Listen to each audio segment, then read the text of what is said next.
কি খাচ্ছ? কাপে করে সবাই কি খায়?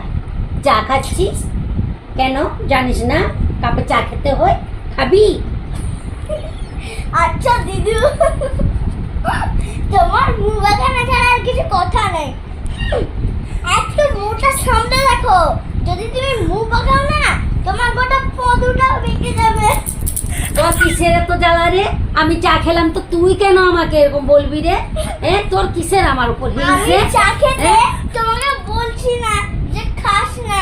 হ্যাঁ, আমার উপর তোমার হিংসা, তোমার উপর আমি হিংসা করি না। হ্যাঁ, তুমি তোমার চায় কাপ, তুমি তোমার কাপে চা খাচ্ছ, কাপের রং কি, কাপে কি কি আছে সেগুলো জিজ্ঞাসা করার আমার স্বার্থ আছে।